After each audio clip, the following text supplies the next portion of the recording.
Listen right now.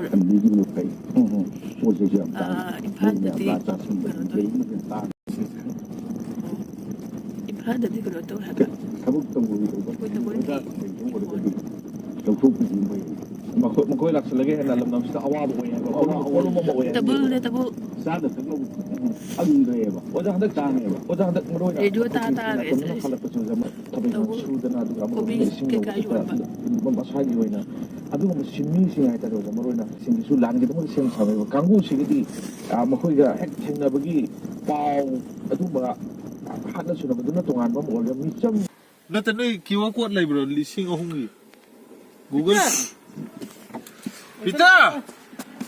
Metre क्या no ओ पैसा कब के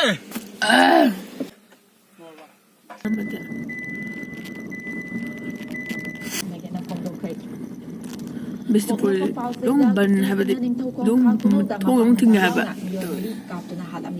Cookie kulai pai basinga amukta dama kada la amasire cookie kulai pai basing thing na badama kal Manipur si ubda de long ko to mala impan de sai to mala to impan de sai to de to kai chele to lu ma hang nei ji haidana khong kon ga dama dam na te isana leba ka kada bani haina dum thing ye to dukan ke ka om thing ye to mi je thing ye so how to mentak teaching on to create numit ma pani di manung dama pa ma na mi mari amuka so ka tuna halam nei sik regiment laglam ba mi chara rong di manung da halam bani mi hat pasing sik regiment na pung pung mari ke manung da kada bani haina oinam sai jatra to create kang su jingi lan pam da ku nga ba adu ba amat ni ta bi create je minister ko thari haiduna Wow, tata sa bali.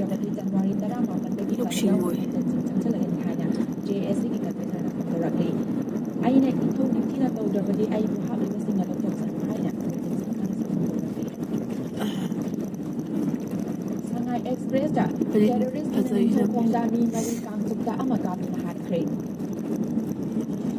Moregi landa Myanmar da ki changlak pasing yaw bra haina chingnari haina ku de na phong do crate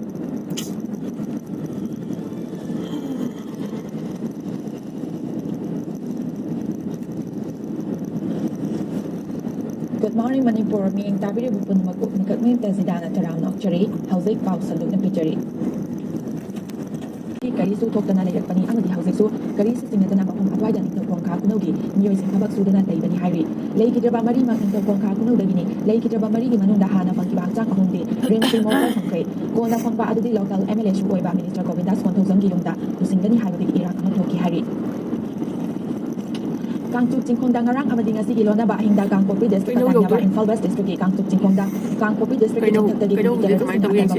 kasin na lalarapada kung nga ba ama si kibal yun na amana Asokpa ng Kray Pao gili kun sin hai karang amad may tay kun sin nga bom amadinong may kasin na akan mamangda la ba ni was sa taraki hari Kita terus na may amad apa ba makino sin na tanabong sin sin na kasin na kung nga ba na kut halaba terus na kada ba may di marugyan ha nam hang de tu lu lo mafam asin na dalay kita tu budi krahan Manipur bazaar do na yang patna lo lo ko nong may nakapadagi sobra ba miyo kai no yo re kai no ke le ko tore kai no tore nam la ni maru na ban ki bana han ba dayeng chathara ba matungda hospital da ki disas to kai lei ki jaba kun ba ali takela ma manoranjan kawi chahi kunundai ram sure Infal is kitilang ko dagi prem kumar ko ba ni rem ti mauta ng traba manoranjan hingi mo jana traga lei ki jaba matungda tantina ko dai ba ki tutam sing pang hari Sinang pom da kang Kopi District ka tanya ba tanya na laiba Infal is den da kang maru amana pani na soke Asokpa adu gi mamangda DH inawa kawi chahi kunlong sure ayu angan badara sa city da ko kana lai kana ke ma ki pimang sa chini mai oi hari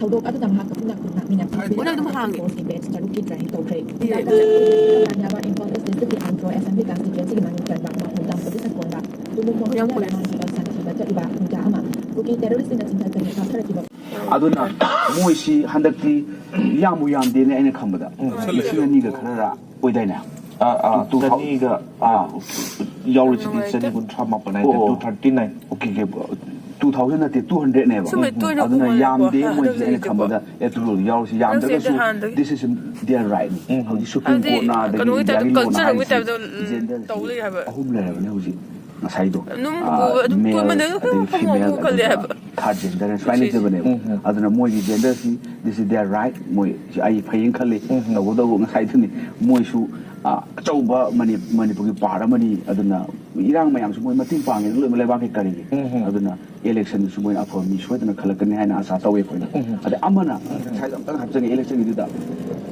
ꯁꯤ ꯆꯤꯡꯒꯤ ꯂꯝꯁꯤꯡꯗ voter ꯈ꯭ꯋꯥꯏ ꯌꯥꯝꯕꯁꯤ ꯆꯨꯔꯆꯥꯟꯄꯨꯔ ꯑꯣꯏꯕꯅꯦ ꯃꯔꯛꯁꯤ ꯑꯩꯈꯣꯏꯁꯤ ꯃꯤ ꯌꯥꯝꯕ ꯑꯩꯈꯣꯏꯁꯦ authority ꯂꯩꯇꯕ ꯑꯗꯩ ꯃꯥꯒꯤ ꯁꯕꯖꯦꯛ ꯑꯦꯛꯁꯄꯥꯔꯠ ꯍꯥꯏꯁꯦ ꯗꯣꯃꯦꯟ ꯑꯦꯛꯁꯄꯥꯔꯠ ꯍꯥꯏ ꯑꯩꯈꯣꯏ ꯂꯣꯗ ꯍꯥꯏꯔꯒ ꯃꯥꯒꯤ ꯍꯤꯁꯇ꯭ꯔꯤ ꯍꯥꯏꯕ ꯏꯀꯣꯅꯣꯃꯤꯛꯁ ꯍꯩꯕ ꯂꯣꯒꯤ ꯁꯨꯝꯕ ꯑꯃ ꯆꯪꯉꯦꯕ ꯂꯩꯕꯥꯛꯁꯦ ꯑꯩꯈꯣꯏ ꯑꯃꯅ ꯃꯤꯛꯁꯑꯞ ꯇꯧꯁꯟꯕꯁꯦ ꯃꯁꯤ ꯗꯦꯟꯖꯔꯁ ꯀꯩꯅꯣ ꯑꯣꯏꯗꯣꯏꯕ ꯑꯗꯨꯒꯤ ꯄꯣꯠ ꯃꯥꯜꯂꯦ ꯑꯗꯨꯒ 355ꯗꯤ ꯃꯅꯤꯄꯨꯔꯗ ꯍꯥꯟꯅ ꯂꯩꯔꯕꯅꯦ ꯃꯦꯗꯒꯤ ꯍꯧꯔ ꯂꯩꯔꯕꯅꯦ ꯑꯗ ꯑꯩꯈꯣꯏꯅ ꯌꯥꯝ ꯀꯟꯅ ꯃꯁꯤ ꯗꯤꯕꯦꯠ ꯑꯣꯏꯗꯕ꯭ꯔꯥꯅ ꯈꯜꯂꯤ ꯃꯌꯥꯝꯒꯤ ꯀꯩꯅꯣꯁꯤꯗ ꯑꯩꯈꯣꯏꯅ ꯑꯥꯏ ꯑꯦꯁ ꯇꯤꯒꯤ ꯈꯨꯠꯊꯥꯡꯗ ꯍꯥꯏꯗꯤ 355 ꯍꯥꯏꯁꯤꯗꯤ duty on the union government to protect every state against extreme aggression and internet disturbance, or and to ensure the every state to carry on according to this constitution. Haibneba, haidi extreme aggression leraba, internet disturbance leraba,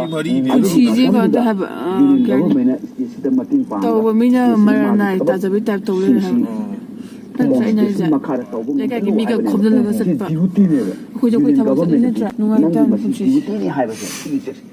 Promulgation 352 makada, 356 makada, 350 to 360 already. Even national emergency, national emergency under 352, adagi breakdown of constitution, adagi 360 financial emergency. Ahumji already President India na promulgate tawne block bokaneba, proclaim tawne. Ado 355 block for badagari ki. Sidi union the people power ne. Okay. Smart power. Wala. Ama order mo force ya, executive note mo torch ya, karim tawdo siya. Kaya no mo duty nila.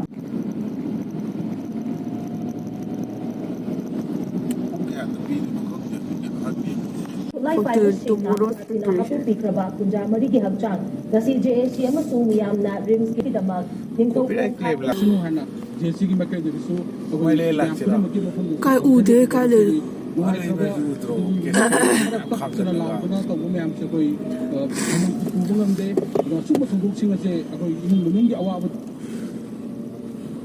Asya ko di ilang to ba dito. Do. Sabi chi bai ka ba dito ko dito. Asu lai me ti asu ya ba. Oi me pi to. To. Akhoi jo ek la ka phat na ra ji. Dang. Akhoi ju ka si ka do ba ku gi na hala jo hat to moi na hala jo hat to. Bur ho ji le ho ni ta. Si. Binai ne buni. Kena sendragan. Sino maming lay pag habdi. Kai ba. Intelligence report lay.